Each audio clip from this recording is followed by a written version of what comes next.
ब्राह्मण के लिए आसित शब्द का प्रयोग किया गया और शूद्र के लिए अजायत प्रयोग किया गया। फिर क्यों, कारण क्या है? ब्राह्मण आसित है और शूद्र अजायत है, अर्थात ब्राह्मण उस शिखर पर बैठा हुआ है, अगर उस आचरण को सुधार करके परमिष्ठि में लय नहीं किया तो उसके लिए आगे खाई है, वो बढ़ नहीं सकता, उसे गिरना ही गिरना है।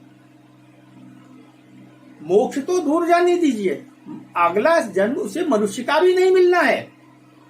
और बहुत ज्यादा अगर कर्म खराब किए तो कीट पतंग नहीं मिलना है, उसे स्थावर की योनि प्राप्त होनी है। उससे भी ज्यादा अगर कर्म खराब है तो प्रेत आदि नाना योनियों में भटकना पड़ेगा। लेकिन शूद्र अजायत, वो उत्पन्न हुआ है, अभी भी शिशु है ज्ञान के क्षेत्र में, वो ज्ञान को प्राप्त करके ब्राह्मण बन सकता है, क्षत्रिय बन सकता है, वैश्य बन सकता है, वो ग्रही बन सकता है, वो सन्यासी बन सकता है, वो मुमुक्ष का अधिकारी हो सकता है। अगर गौतम बुद्ध की भाषा में कहें तो वो श्रमण हो सकता है, बुद्ध हो सकता है। यही बात तो हमारे यहाँ कही गई और यही बुद्ध कह रहे हैं। हमारे अवतार की एक मान्यता है, यदा यदा धर्मस्य ग्लानिर्भवति भारत अभ्युत्थानम् अधर्मस्य तदात्मानं सृजाम्यहम्। जब धर्म की हानि होती है, अधर्म का उत्थान होता, तब मैं अपने को सृजन करता हूं, अवतरित करता हूं, अवतार लेता हूं। बुद्धों में भी यही कहा गया कि बुद्ध एक समय के बाद में जन कल्याण के लिए अवतरित होते हैं, लोगों को शिक्षा दे करके, और बुद्ध पुनः फिर चले जाते हैं। इससे बढ़कर और क्या हो सकता है? सनातन धर्म के सिद्धांत का प्रतिपादन करना, इसके अलावा क्या हो सकता है? बड़ी विडंबना है। जैन या बौद्ध ओंकार को तो मानते हैं, वेदों को मानते हैं, पर ईश्वर को नहीं मानते। वेद के बीज को मानते हैं, अर्थात प्रणव को मानते हैं। सनातन धर्मी भी प्रणव को मानते हैं। और सनातन धर्मी क्यों? आर्य समाजी हो, बौद्ध हो, जैन हो, गणात्य हो, सौर हो, शाक्त हो, प्रणव को सभी मानते हैं। महर्षि पतंजलि कहते हैं तस्वाचक प्रणव, उसका विशिष्ट नाम ओम है, जो मूल रूप से उसका नाम है, बाकी सभी नाम गौणिक है। तो ये एक बड़ी विडंबना है। और इन बौद्धों ने महात्मा तथागत की आदि अधूरी शिक्षाओं को लेकर के भारतवर्ष में बड़ा भयंकर उत्पात मचाया, साहित्य नष्ट कर दिए, जला दिए। बहुत कम लोगों को पता है, बख्तियार खिलजी ने तो लाइब्रेरी जलाई, वो विदेशी था, आक्रांता था। लेकिन इन बौद्धों ने भी हमारे वैदिक लाइब्रेरी को जलाया, नष्ट किया, ताकि सनातन धर्म विश्व से नष्ट हो जाए। जबकि भगवान बुद्ध स्वयं सनातन धर्म में उत्पन्न हुए, उस वंश में उत्पन्न हुए जिसमें भगवान राम उत्पन्न हुए। बौद्धों के ग्रंथों में है कि बुद्ध कोई ब्राह्मण और क्षत्रिय कुल में होगा। ऐसा क्यों? मैं उन बौद्धों से पूछता हूं, इनके ग्रंथ में लिखा है, आखिर वैश्य और शूद्र कुल में बुद्ध क्यों नहीं उत्पन्न होगा? क्या कारण है? ये बड़ी विडंबना उस समय थी। जैनियों ने इतना उत्पात नहीं मचाया, लेकिन जहां कहीं भी मौका मिला उनको, उन्होंने भी कोई कोर कसर बाकी नहीं छोड़ी। मंदिर उन्होंने भी तोड़े। और इसलिए सनातन धर्मियों में एक श्लोक के रूप में मान्यता बन गई, न गच्छेत जैन मंदिरम। जब सनातनी जैन मंदिर में जाते थे, उनके साथ दुर्व्यवहार किया जाता था। यहां तक कि लोगों में मान्यता बन गई, हाथी से कुचल जाना श्रेष्ठ है, पर जैन मंदिर में नहीं जाना चाहिए। उसमें इस किस्म का अत्याचार, अनाचार, भ्रष्टाचार समाज में व्याप्त था। ये स्थितियां उस समय की थी। ऐसे समय में पूज्यपाद भगवान शंकराचार्य का अवतरण होता है। उन्होंने पुनः धर्म की मर्यादा को स्थापित किया, तीर्थों को स्थापित किया। कहां तक कहा जाए, शंकराचार्य के कृत्यों का वर्णन करने में पूरा एक जन्म अगर लग जाए वो भी कम है। ऐसे महापुरुष को मैं वंदन करता हूं, नमन करता हूं। आज हम शंकराचार्य के विषय में विचार करते हैं। शंकराचार्य का जन्म आज से ये मान के चलिए, उस समय केवल 2 संवत चलते थे, युधिष्ठिर और कलि संवत। युधिष्ठिर संवत 38 वर्ष ज्यादा है और कलि संवत 38 वर्ष कम है। दोनों में 38 वर्ष कम है। शंकराचार्य के समय में युधिष्ठिर और कलि 2 ही संवत चलते थे। जब बौद्धों का प्राबल्य हुआ तो उन्होंने एक बौद्ध संवत ही चला दिया। हमें से कोई बैर नहीं है। हमारे अवतारों में एक बौद्ध भी है, माने बुद्ध भी है। हम उनकी वंदना करते हैं, नमन करते हैं। सनातन धर्म किसी को नकारता नहीं, उसको वंदन करता है, नमन करता है। तो उसकी व्यापक दृष्टि है। ये सनातन धर्म का ही कमाल है कि जिन बौद्धों ने हमारे मठों को बर्बाद किया,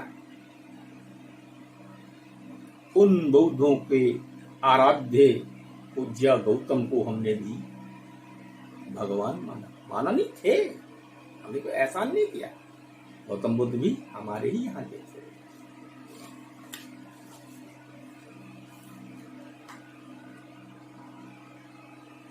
शंकराचार्य का जन्म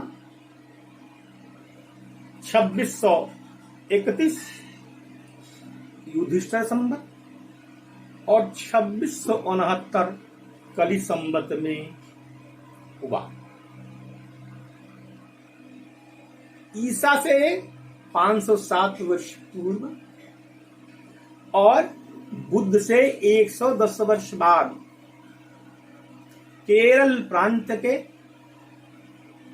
मालाबार क्षेत्र में एर्नाकुलम जिले में कालड़ी गांव में पूर्णा नदी के तट पर हुआ था। इनके पितामह कर्मकांडी थे, विद्वान थे और राजा के द्वारा सम्मानित व्यक्ति थे। और ईश्वर आराधना के बाद इनके पिता को पाया, अर्थात शिव गुरु का जन्म हुआ। इनके पिता शिव गुरु और माता आर्यम्बा थी। ये तैतरीय साखी यजुर्वेदी ब्राह्मण थे और ब्राह्मणों में भी आदरणीय नंबूदरी ब्राह्मण थे। और जो इनका ग्राम था अग्रहरियों का ग्राम था। अग्रहरी ग्राम अब तो देखने को नहीं मिलते। ब्राह्मणों के गांव मिलते हैं, पर उन ब्राह्मणों में जुआ खेलने वाले, चोरी डकैती करने वाले, हत्या करने वाले, कन्याओं को बेचने वाले, मद्यपान करने वाले अधिक मिलते हैं। वैदिक और निष्ठावान ब्राह्मणों का मिलना प्राय दुष्प्राप्य हो गया है। पर शंकराचार्य के समय में ऐसी गांव थी और कालड़ी अग्रहरि गांव था। अग्रहरि गांव उसको हम कहते हैं जिसमें केवल नैष्ठिक वैदिक कर्मकांडी चित्रवान ब्राह्मण रहते हैं। ऐसे गांव को हम अग्रहरि गांव के नाम से जानते हैं।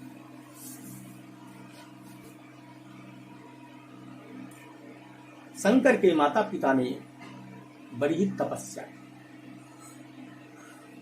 और बड़ी तपस्या तप करने के बाद एक दिन उनको स्वप्न में दर्शन हुआ कि तुम दोनों में वे उपासना पुत्र प्राप्ति के लिए कर रहे हो, मैं ही अंश रूप से तुम्हारा मैं पुत्र के रूप में आ रहा हूं। और हमारे समाज में मान्यता है पूज्यपाद भगवान शंकराचार्य शंकरावतार थे। इनका जन्म वैशाख शुक्ल पक्ष पंचमी को हुआ। जब ये 1 वर्ष के थे तो अपनी मातृभाषा बोलने लगे। जब 2 वर्ष के थे तो उन्होंने पुराणों की कथाएं जी कंठ कर ली। इनकी मेधा शक्ति बड़ी विलक्षण थी